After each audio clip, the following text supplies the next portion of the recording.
Welcome to the Wolff Den presented by Winning Academy. I'm Matt Wolff, founder of Ticket Time Machine. Today we welcome Ori Eisen to the show. Welcome to the den. Thank you for having me, Matt. Pleasure being here. No password. We're going to talk about today for the audience who don't know you. Let us get a quick intro and we'll get.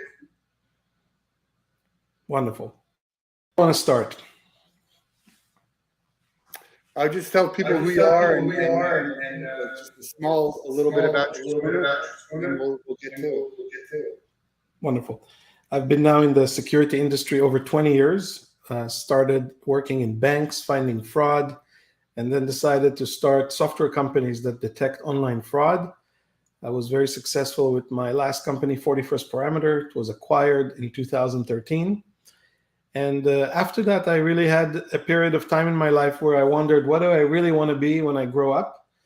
And the thought of pesky passwords and why do we have to deal with them, came to the mind. I went to my old investors and I said, hey, how about let's start a company that will get rid of passwords?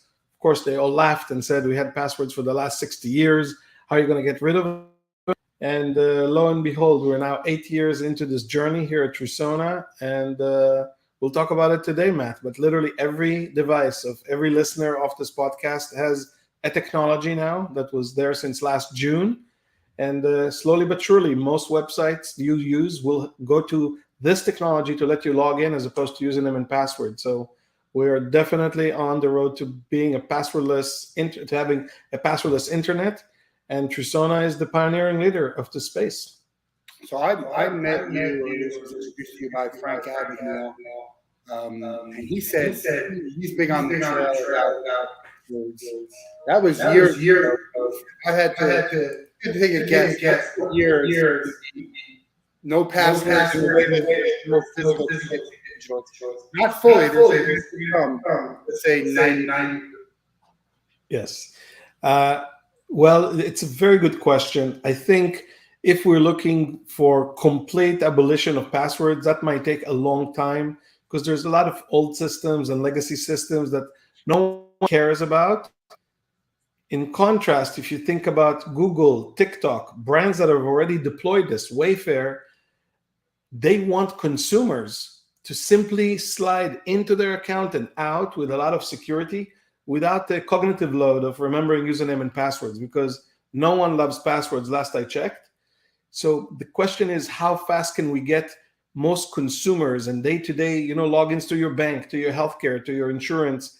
When can we change those things? And I think the rapid change, the pace of change will give us probably in the next 2, 3, max 5 years, an internet without passwords. But that does not mean all passwords will go away, because some systems not change them. But for our daily lives, there's no reason for us to live with passwords where every one of us has now a smartphone in their pocket. Well, I think I agree with you. I agree with the passwords. I can't remember them, and then I write them down, and I change them every once in a while. But I do think that this, and especially with the work you do with Frank, is that fraudsters are smart. Right? They're going to figure out how to do it. And a lot of times, what I'm using that doesn't have a password authentication piece. I mean, it's possible that if I'm under duress, it's not going to matter what I'm using, right? Or maybe some of what you're doing can be found out by the fraudsters. Yeah. So nothing's really ever going to be fraud.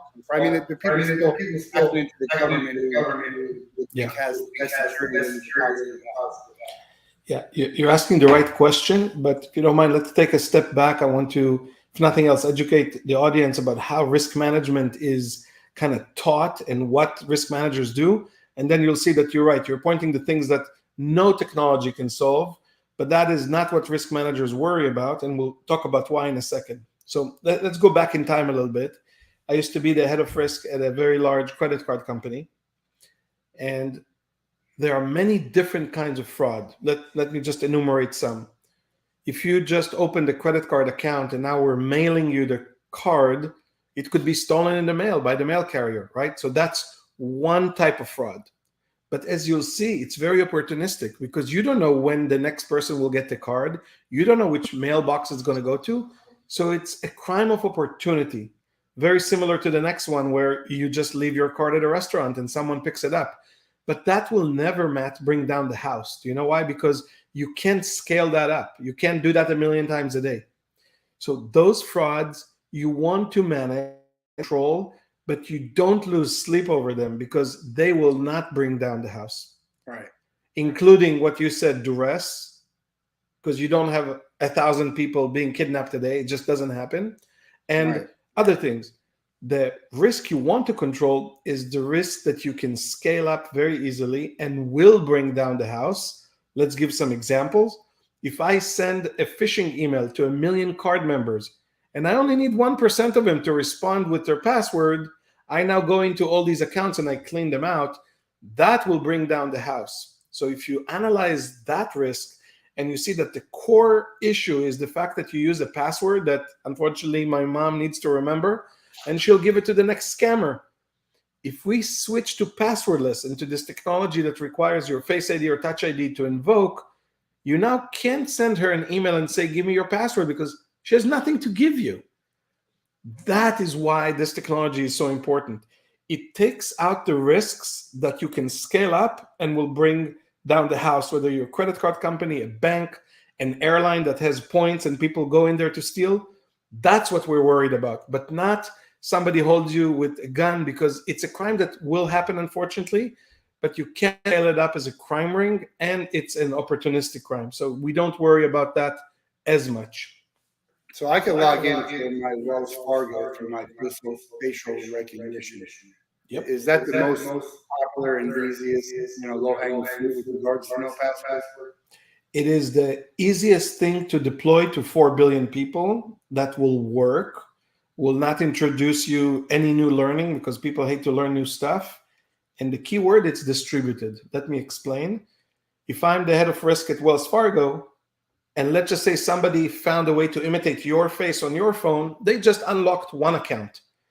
But to get to the next account, they need to get to the next phone, to the next face. It's just not something you can do at scale. So the fact that that technology stores itself in the secure enclave of your phone, literally where they store the fingerprint or your Face ID, and it never leaves the phone, it means that the keys are distributed. It's not like one main database. You get in there and you get everybody's stuff, which is, by the way, what happens with passwords, and that's part of the issue. Now everybody's phone has those keys, so it's very difficult to really do an attack at scale that would use those keys. So explain to the people the technology that my face is not sitting in a server. Right, that is correct. So let's go slow, and we'll explain how this technology works. When you buy a new phone, it doesn't matter if it's Samsung or Apple, they all use the same design pattern, where the very sensitive PII, or personally identifiable information, does not leave the phone. Why?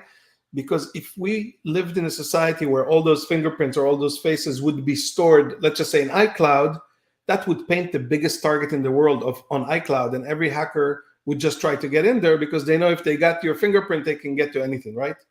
So for that reason, no one stores the fingerprints in a centralized place, and they're all stored literally on your phone on a chip that is different than the main chip. It's called a secure enclave or a crypto store. And all the compare, is this your fingerprint or not, are only happening on your phone. Nothing comes to me as a vendor like Trusona. Nothing comes to your bank. Nothing comes to Apple. The phone just says it matches or it doesn't match. And now tell me what you want to do. Just like you unlock your phone to get into anything, imagine that we're putting a passkey, and I can explain how that works, in that same area. And now you're trying to log into your bank. We're asking your phone, is this the face of Matt, or is this the fingerprint of Matt that you usually recognize? And if the phone said, yep, this is it, we now release the key to the bank to say, open the door. But if I got someone's phone and I got their password and got into it, why can't I change the face recognition of that phone? That's a great question. So most phones today will insist that you use biometrics to lock them, so face or touch, exactly for this reason. So if you find the phone, you can't get in there, to do anything, let alone to change it. Some older phones or people who don't want to use biometrics, yes, they have a 6-digit PIN on their phone. So your first job as a hacker is to crack into that, albeit with the consumer or the victim not disabling the phone. But say that you can do it, yeah, you can get into that one phone, Matt, and you can do a lot of damage, but you can't scale that. You can't get to the next 100 phones. And for that reason, there's a risk always, but it's risk that is managed as opposed to risk that can go wild. All right, so we're looking at it from sides here. The people who want to manage the risk on the larger scale that you say, someone like me is worried about my risk Exactly. and might be hesitant to do whatever it is I'm trying to do to have an account. Absolutely. That's the main reason why we as security product designers want you to use things that you already use and not learn anything new, not think about it, because who wants to do new things? Nobody. But you already unlock your phone with your face. You already unlock your phone with your fingerprint. Now we're riding that wave, if you want to think about it that way, to store the passkeys and release them. So I start my MacBook with my fingerprint. My phone, they've taken away that little finger. It just goes in my face, and that doesn't work. I'm wearing a mask, or for whatever reason, it's not so. And then I hit my password in there. Which I hope is not a simple password if somebody finds it. It just depends how much. It's not 1, 2, 1, 2, 3, 5, 6. You see, you're better than most people already. 4, 3, 2, 1, not the same numbers, different numbers. Yeah. But privacy and all that—that's obviously a concern with people. I know a ton of people who are concerned about don't do this, don't do that. My opinion, everybody knows everything they need to know about you already, in a sense.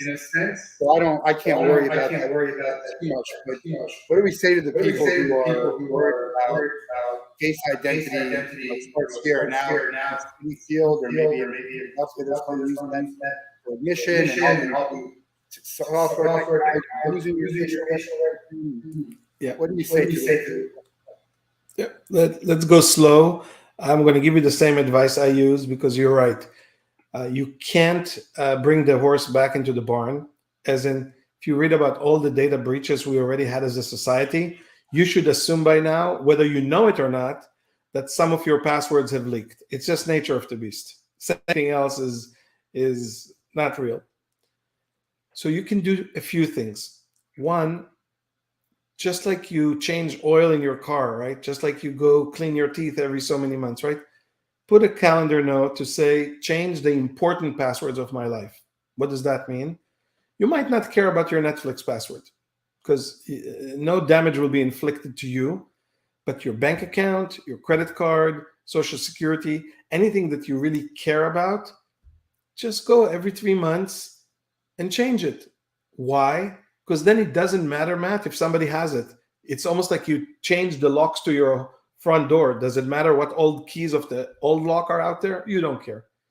So it's free. You don't need to learn anything. You just need to actively do it.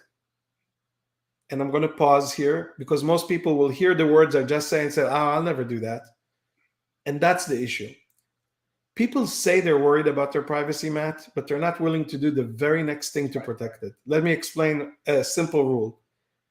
Some people who are listening to the show now might have posted last night which restaurant they've been to, what's their favorite dish, who they were with. I lost your audio for a second. Say that again. Okay, can you hear me now? The restaurant, and then after that. Yeah, so imagine people who were at a restaurant last night taking picture of their food and posting to the world, I'm at this restaurant with these friends, this is my favorite food. But we expect to have privacy, right? So on one hand, we tell the world every little thing we do. And on the other hand, we want all of our information to be private. And we're in this dichotomy that is hard to contain. I would say this: if you're worried about your personal security online, do a simple thing. Either switch to passwordless or change your passwords every so many months as a regular hygiene, right? Or specifically, let's just say you're with Bank X and you just heard they had a breach. Go in there and change your password, because this is something you can do, you can control, And it doesn't matter that they have your old password. You just change it so that key doesn't work. So if we're going to stick with passwords while they're still here, there are password managers. What do you say about that? The password vault, please take this as a security practitioner speaking. This is not about me saying anything other than it's almost like we took all the garbage and we swept it under the carpet so we can't see it. But it doesn't solve the root cause that we're sending a static password on the wire. Yeah, you removed my cognitive load of remembering it. I applaud you. But the crimes of today, the hackers of today, if they get the password and they can use it, it's all over. So we should all, and they are, some of them have started moving, by the way, towards passwordless, just so you know, Matt. But just using a password vault is not doing the thing you want, because it's just it makes it easier to store all that mess. But that would be still there. Would be ideal. Like have a password vault that has all my passwords. The password vault is using passwordless key. You got it. And so you got it. Are there a lot of them using it? Some are. I mean, that's key, right? Because I'm all in, right? I love what you're saying. I'm all in. I want to use it. It's not up to me. I can't just say, all right, I'm going past it. It's up to everyone that I'm dealing with. Yahoo, right. I think, Matt, first of all, you're right. You can't control their rate of adoption. But what you can control is when they do adopt, that you will also do it. Otherwise, banks and other people will say, look, we put it there, but no one wants it. So you're right. You can control when they will add it. But I'm telling you, the largest brands in the world, there are directories now of who already is using this technology. But eventually it will be everywhere. And people can choose. I want to use passwords or I want to use passwordless. Choose the passwordless when it's offered, because you're now part of the solution, not part of the problem. Right, but so I use Wells Fargo. I have a password list. I can open it with my face. Someone else can open it with a password. So when do they get rid of that? Right now, it's it's not mandatory. Yes. Yeah. So it's not as safe as. That's right. I think, first of all, you raise a very good point. We are probably a few years away from banks saying, listen, I highly advise that you only use passwordless. And if you want to use passwords, click here, this box, and don't hold me accountable if your money disappears. Again, it's in the future. It's not tomorrow morning. And you're also right that the app on the mobile phone, you could today unlock with Face ID, Touch ID. That has already been there for a while, but not with browsers.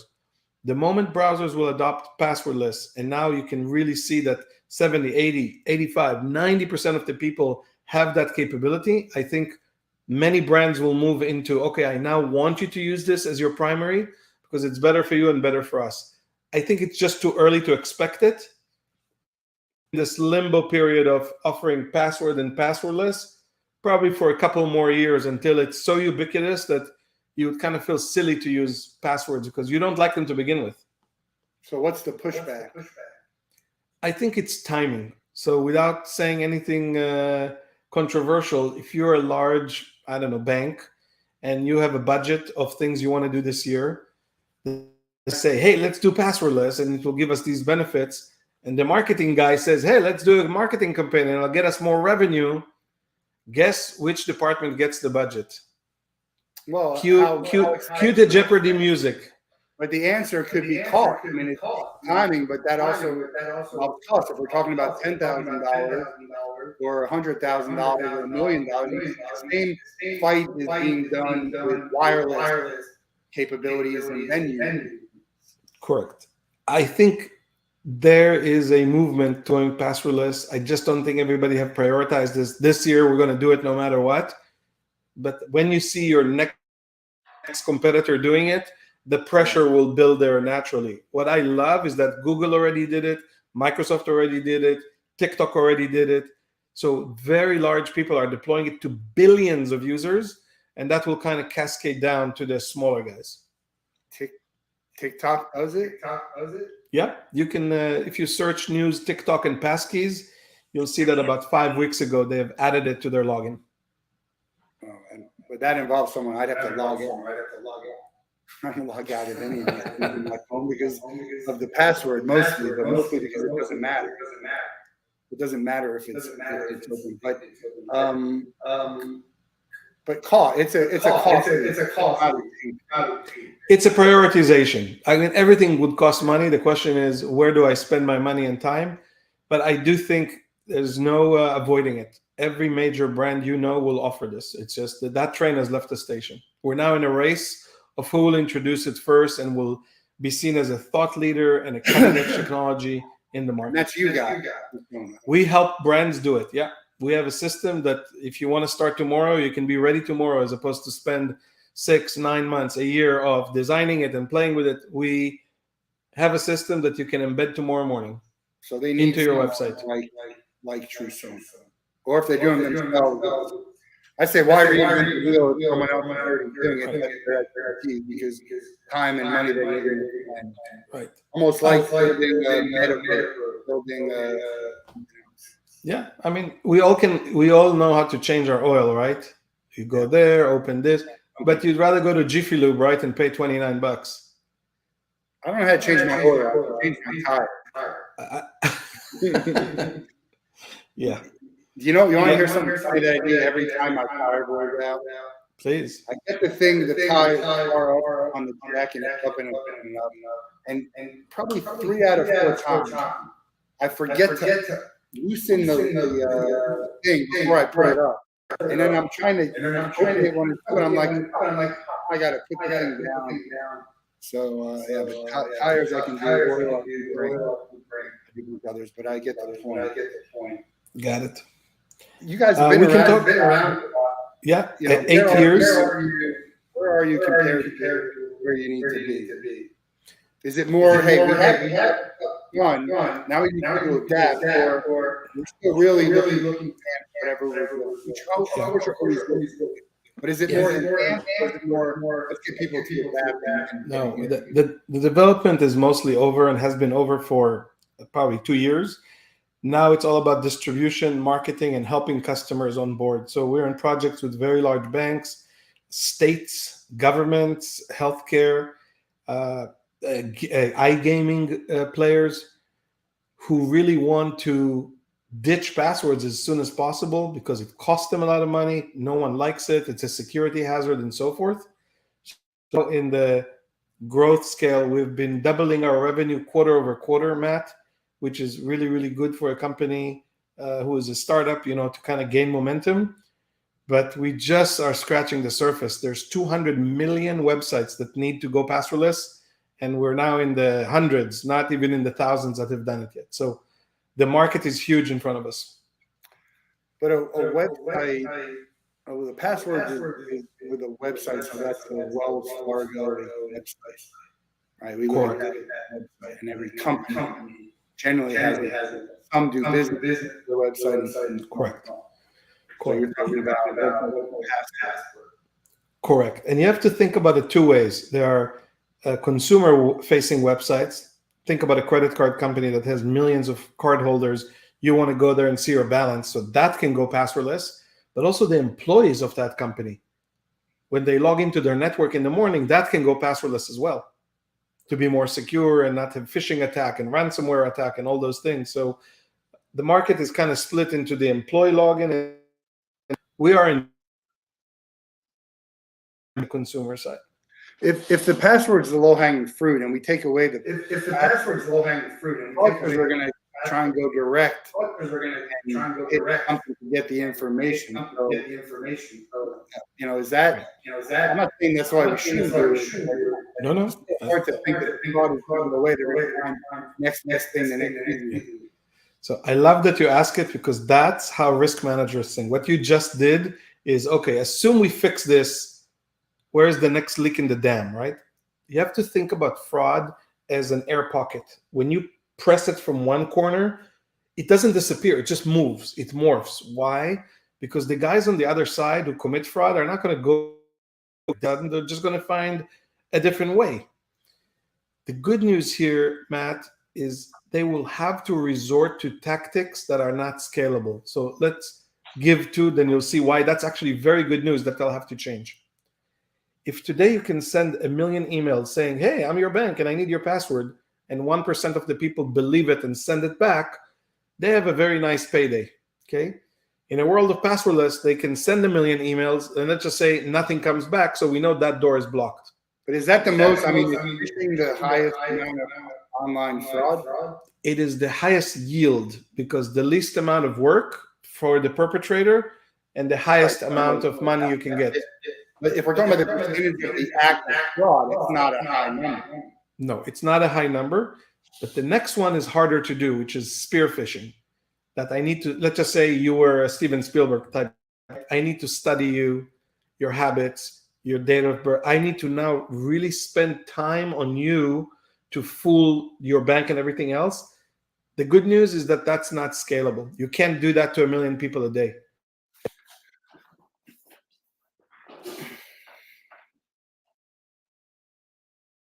I think the voice went out again.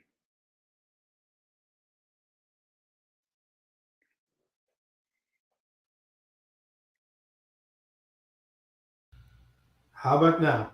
Yeah. That's good. Yeah. I all of a sudden got a message that I'm muted. Maybe the hackers don't want me to say what I'm about to say. The good news, Matt, is if we're pushing the bad guys to tactics that are not scalable, we have already won. Do you see why? Because they simply can't do it to millions of people. So it's not that fraud is going to disappear. If you work with Frank Abagnale for a long time, he says things like, the paperless society will be the same day that they'll have no toilet paper, right? The same kind of, like, we're going to have paper checks for a long, long time, no matter how much digital stuff we have. I think it's the same thing. Step one is to get rid of the stupidity of passwords because we just have lived with it for so long, knowing that we're going to push the guys to another corner and then we'll open another fight there. But the key is that that fight will not be scalable, and that's the good news. The scale is in the bigger picture. The average person, what about me? I'm for the greater good. I also have concerns. This was a marketing that I got it exactly like $100 bill. Yeah. It looks, it feels, I look in the back, and it's so there's all these people coming up. I do have actual counterfeit money when the scalper tried to come down me and do it. But it's crazy to me the amount of fraud and intelligence of committing this stuff. And Frank's a great story because what they did is they found different from the start. Now he ended up with FBI forever, and that's part of the trying to find people doing bad, trying to do good, and maybe it's more of a bigger incentive to do bad. Yeah. Look, there's some things you can do as an individual to protect yourself, but the majority of the data you have provided is not kept with you. It's kept with your airline, your bank, your insurance. So we have to fix the problem where the data is hot and where it's stored. We have to start there. But if you just respond to emails and give your stuff away, it doesn't matter what we did, to the big databases, because you're now just giving away your stuff. Yeah. So just having good hygiene, changing your passwords, asking yourself, is this real? Should I really respond to this or not? Not just doing silly stuff. You're already going to be better than 99% of the rest of us. So that's what you can do. And for the most part, look, we can't control where the data is going because it's too late. What you can do is react and protect where you can. And that's the most you can do. I wouldn't worry about it more than that because it's beyond your influence. You remember when the guy for LifeLock gave his security number and hacked it? Yeah. Todd Davis. Yeah, he happens to live here in the Phoenix area. So yeah, I do remember very well. Yeah, that was talk about these challenging people hack into your find a way to do it. It sounds like until we get. Well, I guess what percentage of big corporations are going to have to use this until we feel good about the safety? That's a great question. I think you know how the 80-20 rule work, right? Like, let's just say there's 100,000 companies out there, but some of them have 10,000 users. So even if they do it tomorrow, no one will care. It is the 20% of the companies that have 80% of us. That's where we will feel it. So as I mentioned, Google, TikTok, Wayfair, eBay, Intuit. I can give you a website if you want, so your listeners can see who already adopted it. When we get to about 20-30% of those companies, you will start seeing it in your life, like on a regular basis. The fact that millions of other smaller companies will take a while, I don't know that it will move the needle or change anything, but it's the bigger guys. If they move, you will start living a passwordless life. And they are moving. I'd love to share that. I think part of the problem of anything is knowing it.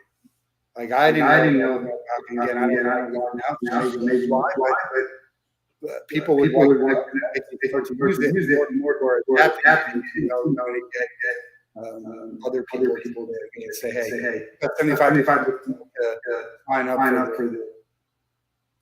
Yeah, I just put a link here. I don't know if you and the audience can see it. It's called Passkeys.directory, and it is the site that lists all the bigger brands that already have adopted it, just so you can see Kayak and NVIDIA, OnlyFans if you're a user, Pastry.net, PayPal, and so forth, Robinhood.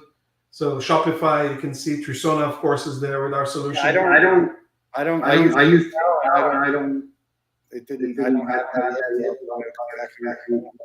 So they might have deployed it into your settings. So you need to go to your security settings and say, I want to go passwordless. That could be because it depends if you're a consumer account or a business account. But PayPal have deployed this for sure. Okay. I'll check it out. So the other question, I'm a consumer that I work with. What can I do to expedite the process?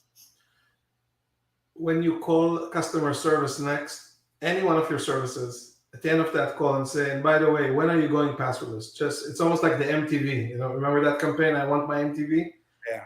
Just ask a simple question, because first of all, they will hear it directly from a customer, and you will tell them, I care about this. I want to live without fear. Please add it, because I'm doing business with you. I'm giving you all my stuff. Now give me the ability to protect myself. That would be the thing you could do. If someone's going, they're like a SaaS model, one-time thing. Yeah. So for the companies who buy from us, it is a SaaS model. You pay only for the usage. So say you have 1 million customers, but only 100,000 of them will use the passwordless. You only pay for those folks.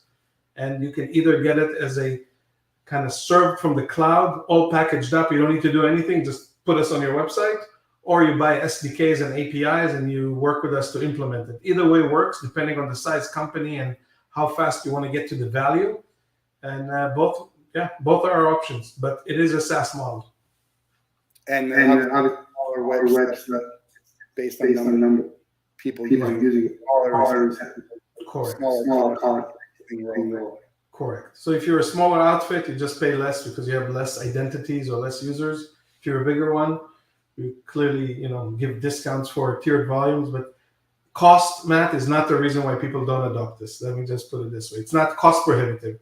You just need to decide, I want to do away with passwords. Now you can either do it yourself and spend a year. You can use a vendor and do it with help. Either way works, but you need to decide, I need to stop using passwords immediately. No more passwords. So why would they not?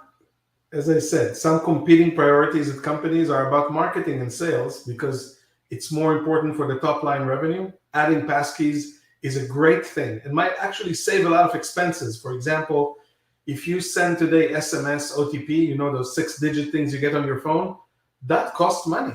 You switch to passkeys and that goes away.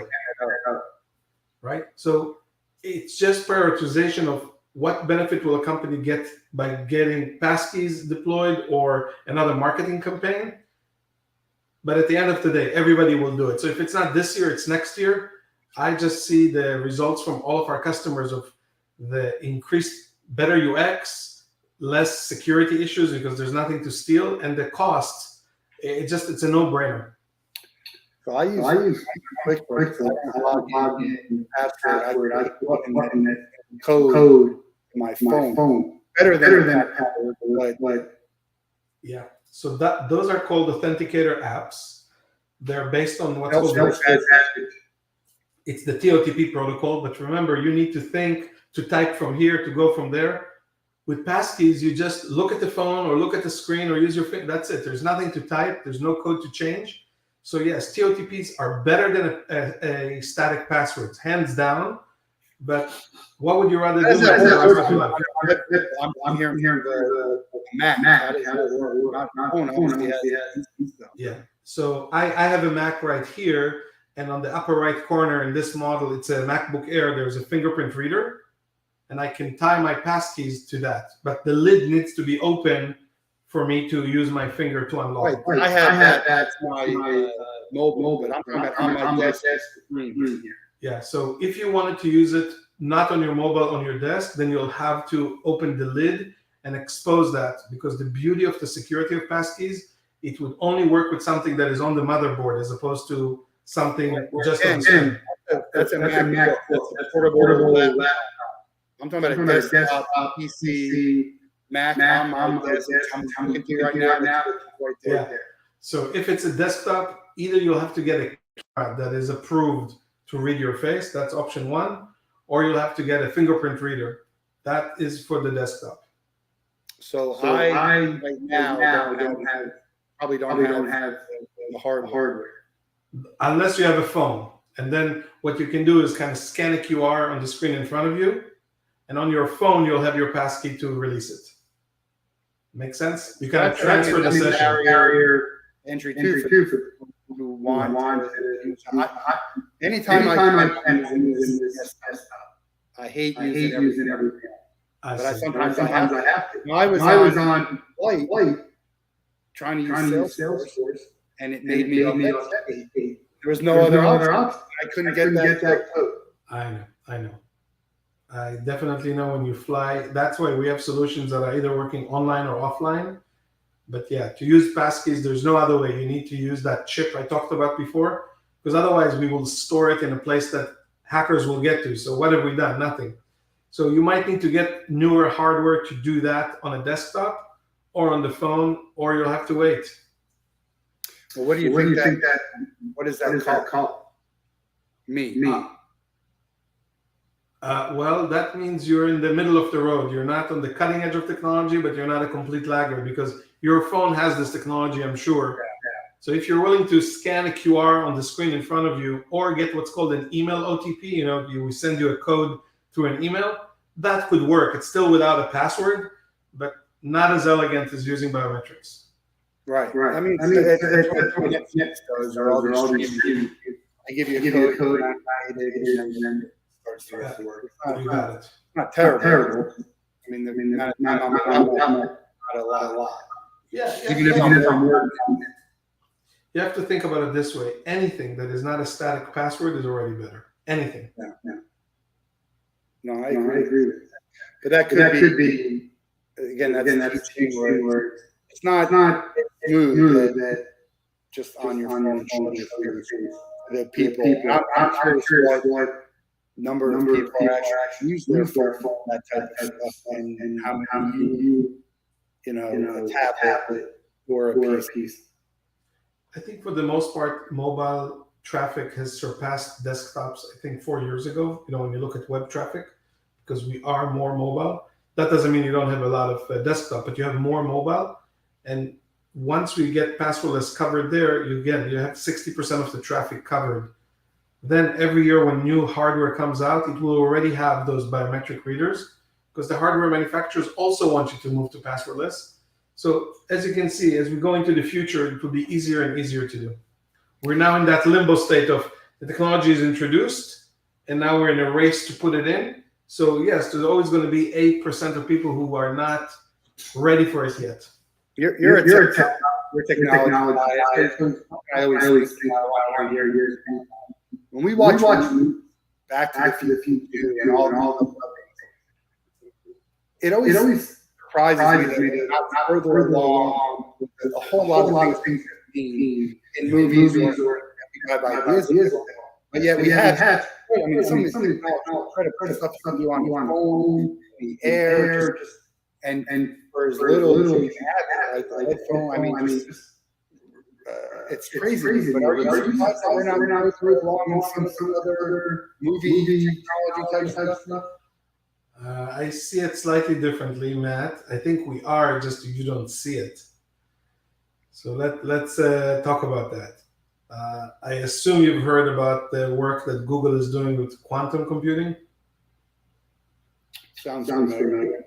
Okay, so Google is already in the lab producing results that would blow any computer we have today, but it is not at a state that it's commercial and scalable and you can ship it.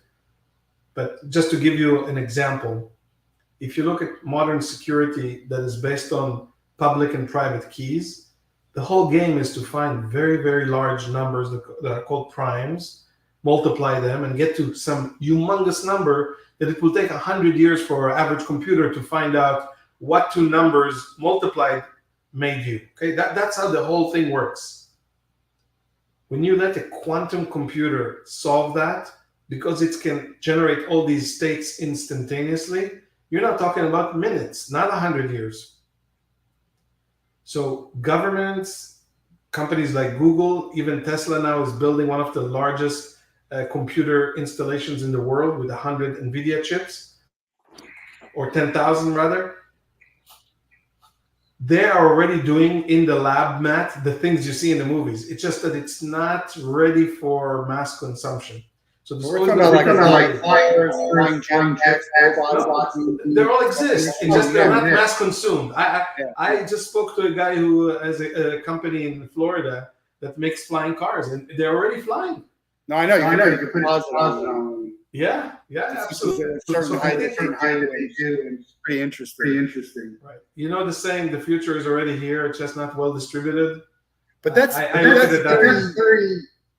that's similar to the problem that you have. Is that? But the difference is not everyone has to adopt to the no password.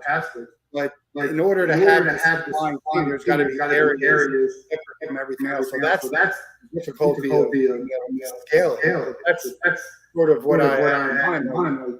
I just feel like we would have been further ahead. One of the issues is the danger of it, whether it's physical danger or the danger of how someone who wants to do that and use that. Talk about when I was all about AI and GPT. People could use that to do bad.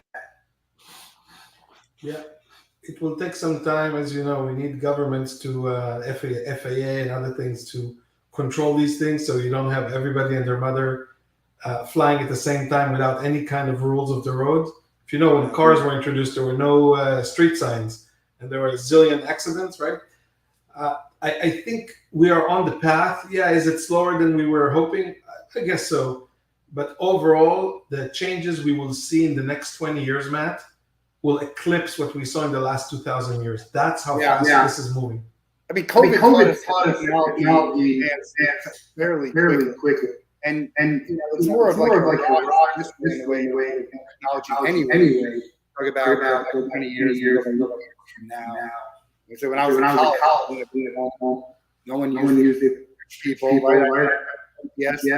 Somehow we found every knows me. If you think about how fast we all moved to Zoom in a matter of 2 to 3 months, that's unprecedented. Yeah. Well, part of it is when natural and then the different choice. So that's the part of the thing that the password. If it came to an option, they'd find a way to go quick. Amen. Otherwise they'd have loss of time and money. It'd be a big expense. What is a technology which existed? I guess it probably your life. You think about. You probably think about. Yeah. I would say CRISPR. And for people who don't know what that is, it is I think it's one of the breakthroughs in science that is not talked about enough, which is the ability to splice genes and to fix them. Literally, just like fixing code, in a word editor. I do think, Matt, many genetic diseases that are simply a matter of bad coding, right? If you fix that, the person just becomes cured. It's not like covering the symptoms or anything. It's literally like fixing you like you were supposed to be. I think the advancement in CRISPR and finding both cures for known diseases, but also for longevity, it will change planet Earth in the next 20 years. Because you already see the research. It's just not FDA approved yet, but you can already see what they do with mice and other mammals. It is literally science fiction. Yeah, that's a that's thing too. These these like, it doesn't doesn't matter how much money you throw at it, that doesn't seem to be the issue. You think in the next 20? I think what we already see in the lab today, say that you start the process of getting, FDA approved today, could take up to 7 years. So all the drugs that are approved now have been in testing for the last 7 years. So you have to see, you're like kind of looking into a time machine, into the past, right? But what we see now coming out of labs, which will eventually become known drugs in the next 7, 10, 15, 20 years, it would look like magic to people who are living now, because it changes medicine by treating the symptoms to treating the actual root cause of what's wrong with you. What's the downside of technology? Things are not rich get richer, unfair advantage. Whatever. It's not about as opposed to talking about stuff that really can enhance your life. Yeah, I see it I hear the question, I'll answer it. I just see it slightly differently. If I'll ask you about fire when it was invented, what's the good news? Oh my God, we can cook, we can be warm, we can ward off the saber-tooth tiger, right? But at the same time, so what are the dangers? Oh, it can burn our entire cave and us in it, right? Atomic power, it can light up a city or destroy a city. The same exact thing, right? AI can help people understand writings from 3,000 years ago. I don't know if you heard about that project, that AI is now translating documents faster than any human of languages we can't even read. And at the same time, it could do deep fakes and, I don't know, change governments, right? But we spend more money to avoid having this accountability than we do using it, right? I think the same thing will happen with CRISPR and medicine. Yeah. Some of it will be used for good, and I assure you, there's probably a government, military lab somewhere already thinking, how do I do something bad with it? It's just nature of the beast. Yeah. That will not change. We do Mount Rushmore a lot here. Give me the Mount Rushmore invention in your lifetime.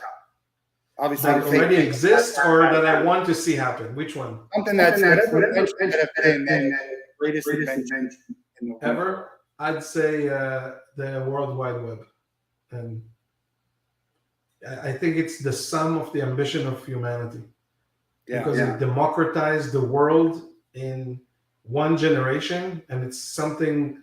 If you think about the Arab Spring, for example, that moment in time could have not happened without Twitter, could have not happened without the internet, could have not happened without the World Wide Web. So like that invention that connects networks to networks has such power that I think it's the greatest invention in the last 1,000 years. Mostly all going to be college, right? We have talk and see wherever. But you would argue that Bell invented that and we had that 100 years ago, but by wire. Yeah. I mean, not in that transportation, places take a train, we do a car. Yeah, I'll say you had that since the 1920s or 30s. Maybe not as safe airplanes. Yes, I would agree with that. Yeah. But that's like the 20th century. In the 21st century, it will all be about data, connectivity, and AI. I mean, this is where the next frontier is. With technology and all of this, does life get thrown like on its head, or is it a tragedy that you don't really feel like it's obviously monumental moments, but are we just going to slip life and it happens, or is it like this stuff happened, like your whole world?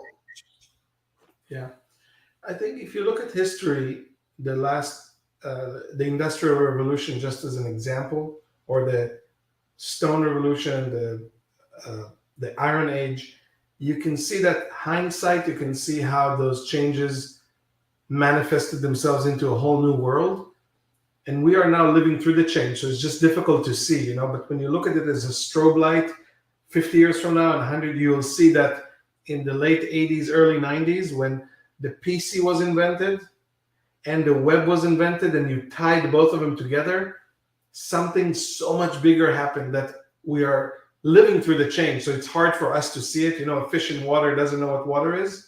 Yeah. So I don't know that will be a big change overnight, but we are now living in a world where you can do computations and you can make predictions of weather that even 20 years ago you couldn't, or 50 years ago were just a dream in somebody's mind. Yeah. So the changes are happening. It's just that we're in the middle of them, so we don't see the strobe lights of history. So when 20 years, if we start segmenting the world and our existence as eras, like the 50s and 60s, they had huge dramatic changes, the next one, dramatic start of a period is probably still 2020 years. Yeah, so I would say the next pivot is 91, 92, and that would correlate to two things. The kind of invention of the PC. I know it was in 87 when Bill Gates and team started Windows, but in that realm of those 5 years, you had both the PC becoming a thing and the web. And then you had web version 1. So think about all those companies, Yahoo and Google, that kind of, oh my God, we can. But now we're in this web 2 period that you couple it with AI, couple it with amazing chip processing power and the connectivity of social media. That will be an era. I don't know when it will end, but we are still in it. I say at least 20 more years before we can kind of pause and see what comes next. But we're literally living in one of the most interesting times in history. Yeah, I agree. The craziest part about everything we talk about is the fact that people who are going to the forefront of it are either young or not even old, right? That's a scary thought. Good thought. We all learn it in the past, and it's the saying we're born too soon or born wrong. Definitely something that we could apply here. We're going to let you ask the question. 24 hours. Anybody in the world, you could do anything. They have to be alive and related to them. Who would you choose? That's an amazing question. I'm a fan of comedy. I'm a technologist. I would go to dinner with Larry David. That's what I would do. Larry David. Yeah. Love Larry. I thought my favorite of all time. Curb is a great treat. Do you think that Larry would have to be on all the time the way he shows? I think you can get to that level of performance if you're not that in real life. You know what I mean? Yeah. Like actors can act and become anything. Sure, they can. What he does is who he is. He's just manifesting it. Very similar to how Seinfeld became what Seinfeld was. Yeah. So I do think he's on all the time, and he just lives a life of comedy, of joy. You would want him and not be right. That's a great choice. I remember if we had it. I got it. Working on the full list to be done. But it's a great choice. Really appreciate the time there. I think people need to know about this. That's one of the big addictions. Hey, this stuff already exists. Let people know about it, use it, and then try and introduce the other people so they can implement it. Passkeys directory has a list of people and organizations that are using it. That you can know of. Check out Trusona.com and over to know. That's what we're looking for. Amen. All right, great chatting. Next week. Do something good, do something fun, and we'll talk to them. Thank you for having me, Matt. I appreciate it.